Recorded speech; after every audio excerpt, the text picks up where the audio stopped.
अस्सलाम वालेकुम everyone and welcome to my channel. तो स्टूडेंट, आज की वीडियो है पुर्तगाल के बारे में। अगर आप पुर्तगाल की यूनिवर्सिटी में, यूनिवर्सिटी ऑफ पोर्टो में बैचलर, मास्टर और पीएचडी स्कॉलरशिप के लिए अप्लाई करना चाहते हैं, तो ये यूनिवर्सिटी पुर्तगाल की कौन कौन से स्कॉलरशिप आपको ऑफर करती है, तो इस वीडियो में आपको कंप्लीट इन्फॉर्मेशन बताने लगा हूँ कि कौन कौन से स्कॉलरशिप तमाम इंटरनेशनल स्टूडेंट को पुर्तगाल की तरफ से ऑफर किए जाते हैं। फर्स्ट ऑफ ऑल, अगर आप मेरे चैनल पर नए हैं, मेरे चैनल को सब्सक्राइब और वीडियो को लाइक कर दीजिएगा और बेल आइकन को लाजमी दबा दीजिएगा ताकि आने वाली हर अपडेट आपको बर वक्त मिलती रहे। तो चलते हैं मेन टॉपिक की तरफ कि कौन कौन से स्कॉलरशिप आपको यूनिवर्सिटी ऑफ पोर्टो पुर्तगाल ऑफर करती है तमाम इंटरनेशनल स्टूडेंट को। ठीक है जी। इसका लिंक मैं डिस्क्रिप्शन में दे दूंगा, जिसको सिंपली क्लिक करेंगे कुछ इस तरह से इसका इंटरफेस ओपन होगा, जिस तरह से मैंने अभी ओपन किया हुआ है। अब यहाँ पे देखिए स्टूडेंट, स्कॉलरशिप एंड फंडिंग। ठीक है जी, कौन कौन से स्कॉलरशिप और फंडिंग आपको पुर्तगाल की तरफ से ऑफर किए जाते हैं यूनिवर्सिटी ऑफ पोर्टो की तरफ से। आप थोड़ा सा नीचे स्क्रॉल करें ना, तो यहाँ पे देखिए जी, स्टूडेंट और रिसर्चर्स जो होते हैं यूनिवर्सिटी ऑफ पोर्टो में, वो अप्लाई कर सकते हैं। कौन कौन से स्कॉलरशिप में अप्लाई कर सकते हैं, यहाँ पे देखिए जी, SASUP scholarship, merit scholarship, scientific scholarship and other form of support. तो मतलब कि यहाँ पे अप्रोक्सीमेट आपको 4 स्कॉलरशिप की अपॉर्चुनिटी दी जाती है। आप 4 स्कॉलरशिप में यूनिवर्सिटी ऑफ पोर्टो पुर्तगाल में आप अप्लाई कर सकते हैं। तो मतलब कि तमाम इंटरनेशनल स्टूडेंट जो भी इस यूनिवर्सिटी में अप्लाई करना चाहते हैं, उनको 4 स्कॉलरशिप की अपॉर्चुनिटीज़ दी जाती हैं। वो जिस भी स्कॉलरशिप में अप्लाई करना चाहे आप अप्लाई कर सकते हैं। चारों में करना चाहें तो चारों में भी कर सकते हैं, लेकिन सिलेक्शन जो है ना एक स्कॉलरशिप में होती है। आप स्टूडेंट थोड़ा सा नीचे स्क्रॉल करें। SASUP स्कॉलरशिप क्या होता है, जो कि यूनिवर्सिटी ऑफ पोर्टो आपको ऑफर करती है। इसमें जो है ना, जो बैचलर और मास्टर के स्टूडेंट होते हैं ना, उनको देती है ये यूनिवर्सिटी ऑफ पोर्टो स्कॉलरशिप। ठीक है जी। अब ये स्कॉलरशिप का पूरा नेम है social support services of the university of Porto. ठीक है जी। और ये जो स्कॉलरशिप जो है ना मुश्तमिल होता है, ठीक है जी, क्या किस पे मुश्तमिल होता है वो भी मैं आपको बता देता हूँ। The scholarship consist of a monthly cash payment intended to contribute to cost related to attending the course. Course को अटेंड करने के जो भी एक्सपेंसेस वगैरह होते हैं, उनको सपोर्ट करने के लिए वो आपको स्टेपेंड के फॉर्म में आपको पैसे देते हैं। ठीक है जी। उसके बाद सेकंड वन स्कॉलर पे जी, मेरिट बेस्ड स्कॉलरशिप। ठीक है जी। मेरिट बेस्ड स्कॉलरशिप कौन कौन सा होता है, कौन से स्टूडेंट को मिल जाता है, ये देखिए जी, merit scholarship are awarded every year. ये जो स्कॉलरशिप होता है ना, हर साल दिया जाता है। ठीक है जी। जो जो स्टूडेंट भी बैचलर कर रहा है या मास्टर कर रहा है, उनको जो है ना इस स्कॉलरशिप के लिए सिलेक्ट किया जाता है हर साल। और इस मेरिट बेस्ड स्कॉलरशिप में जो स्टूडेंट सिलेक्ट होते हैं, उसको जो है ना कैश प्राइज दिया जाता है। कैश प्राइज, जैसे कि फॉर एग्जांपल अगर आप पाकिस्तान के स्टूडेंट हैं, पाकिस्तान से आप अप्लाई कर रहे हैं, तो जिस तरह से अगर आप पाकिस्तान में किसी स्कूल में या कॉलेज में पढ़ते हैं ना, एफएससी लेवल में, जिस बच्चे के मार्क्स परसेंटेज ज़्यादा आती है, तो प्रिंसिपल की तरफ से उसको कैश प्राइज दिया जाता है। ठीक है जी। इसी तरह से इधर भी इस यूनिवर्सिटी में आपको एज ए मेरिट स्कॉलरशिप आपको कैश प्राइज दिया जाता है, जिस स्कॉलरशिप का नाम है जी मेरिट बेस्ड स्कॉलरशिप, जो कि बैचलर और मास्टर दोनों स्टूडेंट को दिया जाता है। ये नहीं कि सिर्फ मास्टर, बैचलर वालों को भी ये स्कॉलरशिप ऑफर किया जाता है, मास्टर के लिए भी या स्कॉलरशिप ऑफर किया जाता है। उसके बाद स्टूडेंट थर्ड वन आ जाता है जी, साइंटिफिक स्कॉलरशिप। साइंटिफिक स्कॉलरशिप क्या है? अब ये भी स्कॉलरशिप जो है ना बैचलर वालों को भी दिया जाता है, मास्टर स्टूडेंट को भी दिया जाता है, पीएचडी स्टूडेंट को भी दिया जाता है। ठीक है जी। अब जो मास्टर और के लिए स्टूडेंट अप्लाई करते हैं या पीएचडी के लिए अप्लाई करते हैं, तो उनको रिसर्च वर्क करना पड़ता है। तो उस रिसर्च वर्क की जो भी एक्सपेंसेस आते हैं, आपको ये यूनिवर्सिटी खुद पे करती है, खुद सपोर्ट करती है। ठीक है जी। इस स्कॉलरशिप का नाम हो गया जी साइंटिफिक स्कॉलरशिप। अब स्टूडेंट लास्ट में जाता है जी, अदर सपोर्ट कौन सी हो जी है जो आपको दी जाती है। अब यहाँ पे देखिए जी, aside from SASUP social support fund, ठीक है जी, उसके अलावा student can also have their studies financed by study and research scholarship offered by external institution, government entities, partner institution for the university through the establishment of national and international agreement consortia. Beneficiaries of this type supports include example student from Portuguese speaking African countries. Institution that offer this type of sport include the, अब main के ये जो other sports है ना, जिस भी country से belong करते हैं एप्लीकेंट, स्पेशली फॉर एग्जांपल जो स्टूडेंट है पुर्तगीज पुर्तगाल से, for example speaking African country से, वो जो है ना इन स्कॉलरशिप के अलावा कोई और स्पोर्ट भी लेना चाहे ना, वो अदर स्पोर्ट के लिए अप्लाई कर सकते हैं और उन इदारे से अपनी एप्लीकेशन सबमिट करके वो एक जो होता है ना स्टूडेंट लोन होता है, स्टूडेंट लोन भी ले सकते हैं। दूसरा, उनको अगर सपोर्ट चाहिए स्कॉलरशिप कवर करने के लिए या उसके एक्सपेंसेस वगैरह करने के लिए, तो ये जो है ना मुख्तलिफ इदारे हैं जो कि तमाम इंटरनेशनल और अफ्रीकन जो कंट्री से बिलोंग करते हैं, उनको ये जो इदारे हैं ना उनको अदर सपोर्ट जो प्रोवाइड करते हैं, इन इदारों में उनकी एप्लीकेशन सबमिट करनी पड़ती है। एग्जाम्पल मैं आपको दे देता हूँ। फॉर एग्जाम्पल, आप पाकिस्तान की किसी भी यूनिवर्सिटी में पढ़ते हैं ना, अगर आप बैचलर के स्टूडेंट थे, आप मास्टर में करना चाह रहे हैं, तो बैचलर में जो है ना आपको एक एनबीपी नेशनल बैंक लोन का स्कॉलरशिप दिया जाता है। और वो नेशनल बैंक का लोन जो होता है वो सूद फ्री होता है, उसको हम स्टूडेंट लोन भी कहते हैं।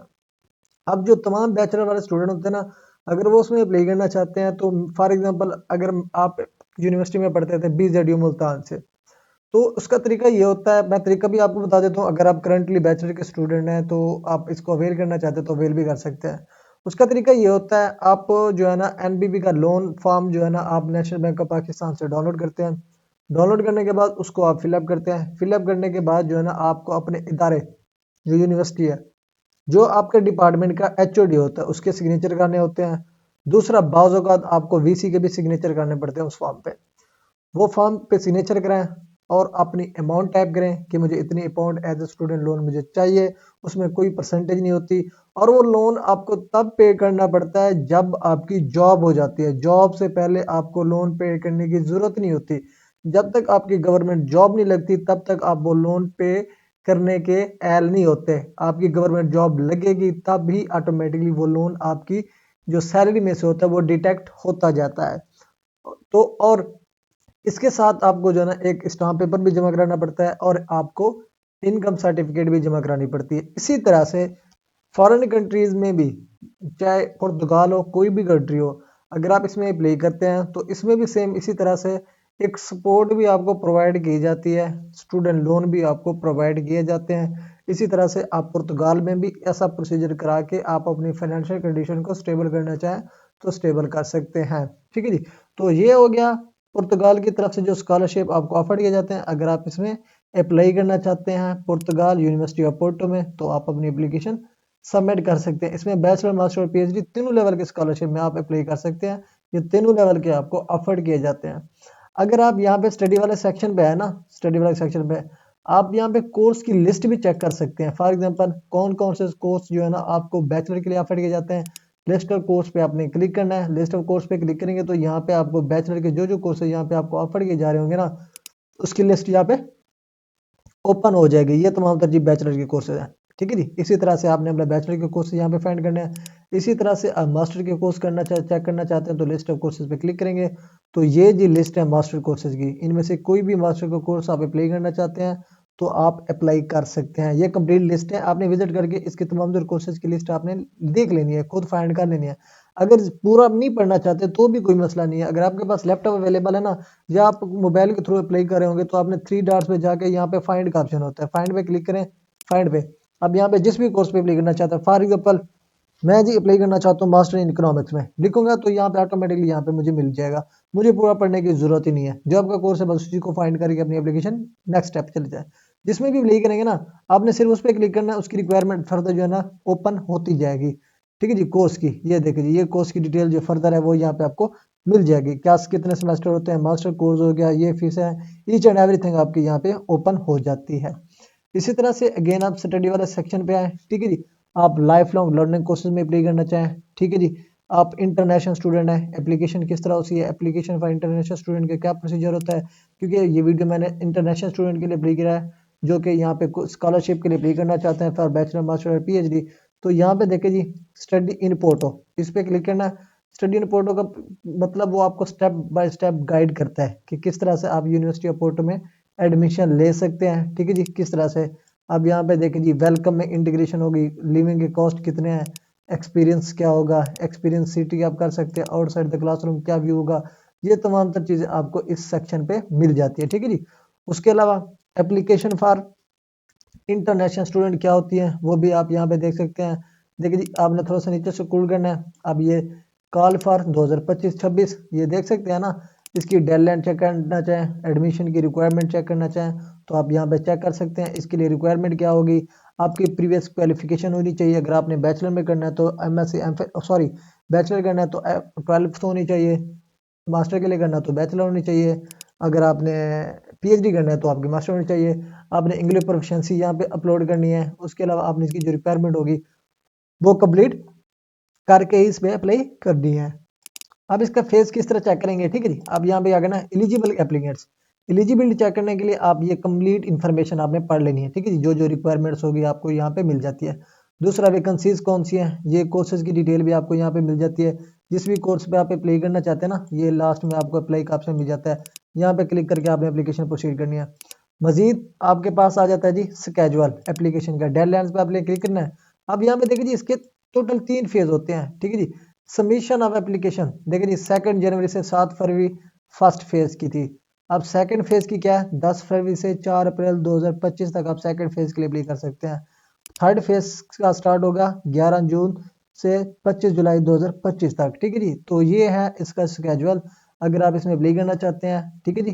जो कि आपको यूनिवर्सिटी ऑफ पोर्टो पुर्तगाल स्कॉलरशिप ऑफर कर रही है, 4 स्कॉलरशिप है, इसमें अप्लाई करना चाहते हैं तो आप अप्लाई कर सकते हैं। तो यहाँ से जो है ना आपने इसकी फर्दर जो एप्लीकेशन है ना यहाँ से सबमिट करनी होगी।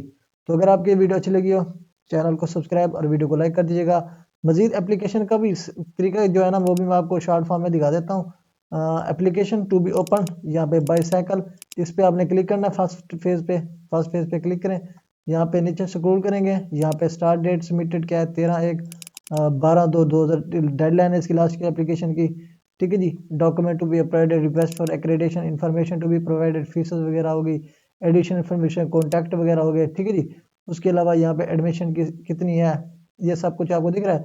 लास्ट में सबमिट एन एप्लीकेशन पे आपने क्लिक करना है। सबमिट एप्लीकेशन पे क्लिक करेंगे ना तो आपने यहाँ पे देखिए जी ये जो है ना अभी थोड़ा सा ऊपर स्क्रॉल करें तो यहाँ पे कहते हैं if you are work student and worker university portal please your credential if you don't have user name password fill in the user name request form. अब यहाँ पे देखिए जी क्या करना है, आपने यूजर रिक्वेस्ट फॉर्म पे आपने क्लिक करना है। इधर क्लिक करेंगे तो ये फॉर्म फिलअप करेंगे, ठीक है जी। यहाँ पे पासपोर्ट आपने मेंशन करना है, आइडेंटिटी कार्ड पुट करना है, ये आपने अपना इन्फॉर्मेशन सारी पुट करके आपने क्या करना है, ये तुम आप देखिए टैक्स पेयर आपने स्किप कर देना है क्योंकि आप पुर्तगाल से तो बिलोंग नहीं करते ना, इसको आपने स्किप कर देना है। इन केस अगर आपने न्यू न्यू यूज़र जो है ना ये उनके लिए है, यहाँ पे सबमिट करेंगे तो वो आपको टेम्परेरी यूज़र ने पासवर्ड देंगे। उसके बाद जो है ना आपने लॉगिन करके इसकी एप्लीकेशन सबमिट करनी होगी। यहाँ पे आप यूज़र ने पुट करेंगे, इधर आप पासवर्ड पुट करेंगे, लॉगिन पे क्लिक करके इसकी एप्लीकेशन स्टार्ट कर देंगे, ठीक। इसी तरह से किसी भी कोर्स में अप्लाई करनी हो ना, किसी भी कोर्स के लिए यहाँ पे देखे जी वैकेंसीज हैं, अप्लाई पे क्लिक करो, ठीक है जी। सिंपली अप्लाई पे क्लिक करो, इसका पोर्टल ओपन होगा, जैसे कि ये देखिए जी FAUP का ओपन हो रहा है। There are no open application at the moment. अब जिस कोर्स के लिए ओपन नहीं है ना तो आपने उसको छोड़ देना है। मजीद जो जिन स्टूडेंट के यहाँ पे कोर्सेज ओपन होंगे आपने उधर ही अपनी एप्लीकेशन सबमिट करनी होगी, ठीक है जी। ये देखिए इसी तरह से जिस भी कोर्स में आप अप्लाई करना चाहते हैं, लेकिन आपने स्केजुअल के मुताबिक अपनी एप्लीकेशन सबमिट करनी होगी। ये मैं आपको स्केजुअल अगेन बता देता हूँ। ये स्केजुअल जो इसका सेकंड स्टार्ट होगा ना, ये देखिए जी दूसरा अभी 7 है ना, फर्स्ट तो आप एंड हो गया, दूसरा जो है ना स्टार्ट होगा कल से 10 फरवरी 2025 से स्टार्ट होगा। तो कल से आप इसकी एप्लीकेशन सबमिट कर सकेंगे, ठीक है जी। तो इस वजह से जो है ना ये डेडलाइन नो अप्लीकेंट आ रहा है, ठीक है जी। तो आपने 10 से स्टार्ट करनी है क्योंकि मैं ये वीडियो बना रहा हूँ 9 फरवरी 2025 को। तो अगर आप इसमें अप्लाई करना चाहते हैं आप अप्लाई कर सकते हैं। मजीद अगर आपको कोई भी चीज़ समझ नहीं आई तो आप कमेंट सेक्शन में मुझसे पूछ सकते हैं। तो मिलते हैं इंशाल्लाह नेक्स्ट वीडियो में, तब तक के लिए अल्लाह हाफिज़।